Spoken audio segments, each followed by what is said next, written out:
Right then, this is a walk around video, and this is for a really handsome looking estate, and quite a rare one actually. It's a 1.6 diesel Civic Tourer, and this is the black edition car, which you can tell immediately with these black edition alloys. It looks absolutely fantastic on the car. 62,800 miles recorded, and very well looked after car, mechanically certainly. Exterior wise, lights and lenses on the front there you can see completely clear and intact. Front bumper looks generally very good indeed, as does the bonnet of the car, which exhibits just a few very light stone chips. They're few and far between, completely in keeping with the car of its age and mileage, but less than a lot I've seen. Near side of the car really smooth in the panel work.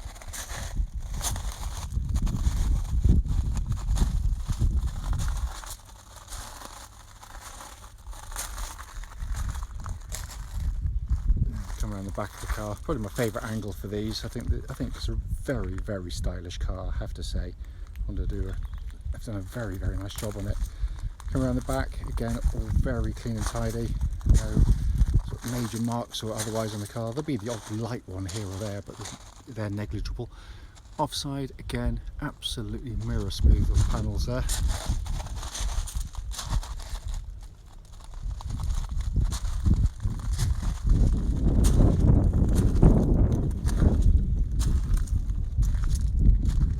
Externally, it really is in very good condition.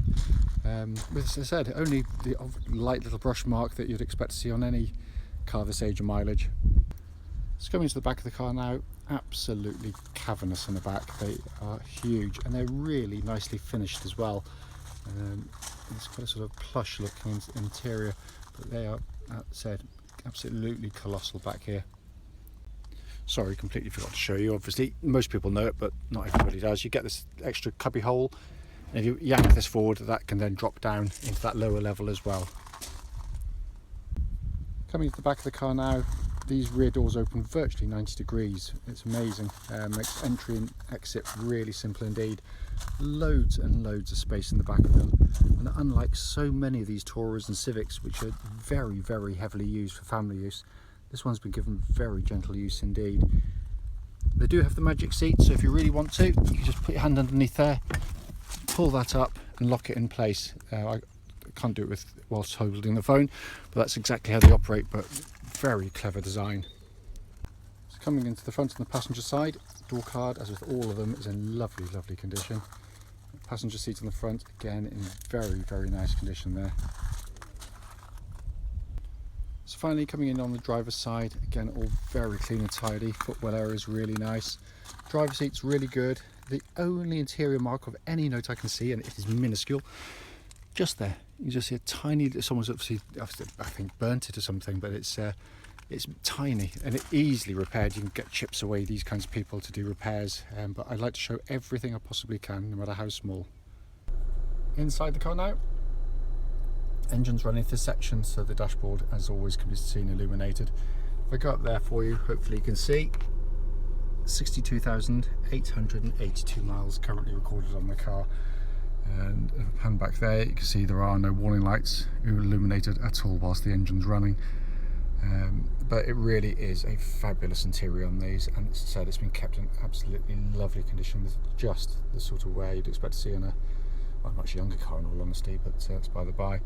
And that view, I still think, is the best dash design anywhere in the business. It's absolutely fantastic. Finally, just to show you, owner's manual pack and lock and wheel nut key, both here and present with the car. Right then, this is a quick road test video, and this is for a Honda Civic, and it's a 1.6 black edition. And it's the Tourer estate version. This particular car is registered, if I can read it properly, bear with me, WK15PXX, and it's currently showing 62,875 miles. The reason we do these videos is very simple indeed. We basically want anyone that's looking at any of our cars online to actually see those cars in operation. And we know, to our cost, unfortunately, just how frustrating it can be to go and see a car which can look perfectly good in photographs and the description given, only to get there and find out when you drive it it's got a fundamental issue which you would much rather have been told about before setting off. So that's why we do it. Sun's getting a bit low, so it might be a bit glary to begin with, so I do apologise, but I'm under a bit of pressure to get these videos done when I can, especially on sort of dry days like today. This is also done on part of the road test route any prospective buyer would go on, and the reason we choose to do it on this route is basically because it would then be representative of what you'd feel yourself should you be offered a test drive in the car. Worth pointing out that we are little, as much as we're in this beautiful part of the world, very lucky to be here, we're actually less than 5 minutes off the motorway. Sorry, it's just the light foot's 3 degrees outside. It's suddenly got very cold indeed. So outside temperature warning system works perfectly well. So coming to the car itself, engine starts absolutely instantly, of course, and settles to completely smooth, even idle. There are no warning lights on the dashboard at all relating to the engine or any other part of the car. I will do the temperature gauge a little bit later in the video, and I'll try and remember to do it. I have a habit of forgetting, because we'd like to do the videos from cold where we can, because obviously that's where a lot of issues will manifest themselves on the cars. But suffice it to say, as I said, no warning lights on the car at all. The engines are brilliant diesel engines. They are everything you'd expect of a Honda engine, in the sense that they are incredibly tough and reliable. They take enormous mileages with regular servicing. I mean, really, I've seen some amazingly high mileage ones and still going strong. But they're also just a lovely diesel to use day in, day out, because it's smooth and quiet in general. It's very flexible in the way it operates, and it also gives a simply brilliant, and I refer to it as real world fuel economy. So many cars get nowhere near the manufacturer's claims. It is all down to driving style, of course, and where you drive, but I've actually done a video on these cars and how to achieve it, and what you should expect to get. But it is attainable. That's one thing I would say. I've owned about, I don't know, 3 or 4 of these over the years, and lots of the 1.6 diesel hatches.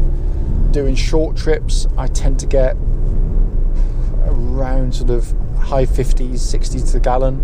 Longer trips, easily over 70. Keeping to the speed limits and not driving like a hooligan, but not driving like a little old lady either. So it is eminently achievable. Engine then feeds through into clutch and gearbox. Clutch in the car, absolutely fantastic, slick, perfect bite point, everything as you'd expect it to be. Likewise, gearbox, 6-speed box, all the gears engage absolutely beautifully, and it is a fantastic gearbox as you'd expect from Honda.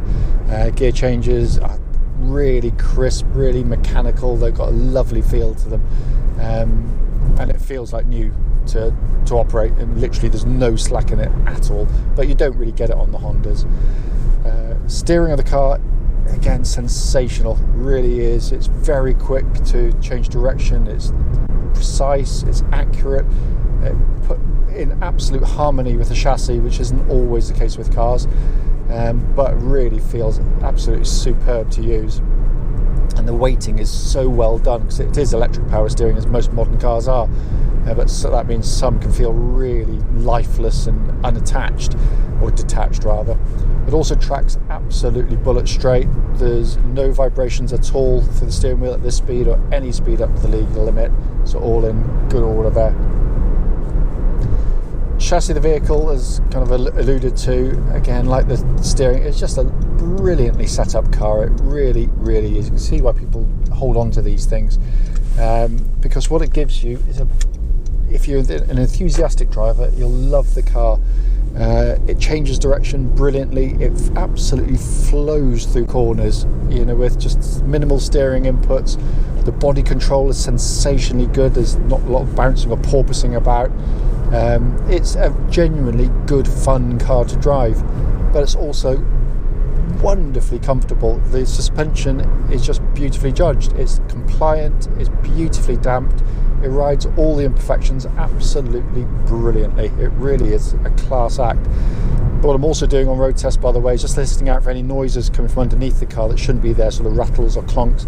There is nothing at all, and worth pointing out, the car will be going through an independent MOT in a day or two's time. So all these things will be checked. Brakes on the car, just get around the corner and I'm going to give them a good old shove. But really good solid brake pedal on the car, pulls you up very quickly.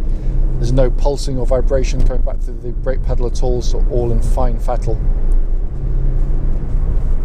Just coming to the interior, I mean, I'm biased. I absolutely adore this dashboard. I think it is genius, but it also is a brilliant place to sit.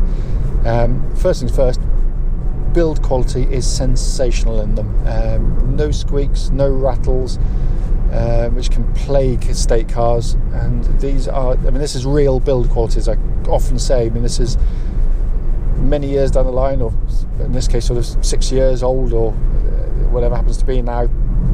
And as I said, so many of these well-built competitors, you know, can feel like rattle boxes by comparison to this. It's also, as I said, the dash I just think is simply genius, because it's not only probably, well, it is in my opinion, and it is a proper Marmite interior, because you either love it or you don't. But I think it's just brilliant in terms of what it looks, because it's so interesting. It's not like a normal car sitting in here, and it's all the better for that. But in the centre here, it's all relatively normal, all working perfectly. The radio, air conditioning, we put it into a warm workshop earlier on and checked the air conditioning. It pumps out lovely cold air. But my favourite part is this ingenious two-tier design. So high up, you get a high-up display there for information, and but then the main one is your speedo. Big digital speedo right in your line of sight. So it means you can look ahead at cars or pedestrians, whatever, but keep your eyes on your speed at all times. It's just brilliant. Down below that, a more conventional pod, but nicely presented, 3 dials, big one in the middle, your rev counter, flanked either side by your fuel gauge and your temperature gauge, which I did remember, which is now running at a third, which is exactly where it's meant to be on a Honda car, by the way. Steering wheel feels great in hand, feels pretty much as new as well. But as I said at the start of the video, the point is just to show it's in operation, but to feedback, obviously, if there's any issues at all, of which there's nothing. I mean, the car just drives absolutely as new. It just feels so solid on the road, and they're brilliant cars, absolutely brilliant cars, which is why they are, you know, a lot of the competition, you can buy newer cars for the same money, or the same age cars for less money, but you pay for what you get. I mean, this is a really high quality machine, designed to give you sort of a lot of trouble-free motoring for a long time, but also one that's great to look at, great to sit in, and wonderful to drive. As always though, if you've got any questions, because I'm completely biased, do give us a call.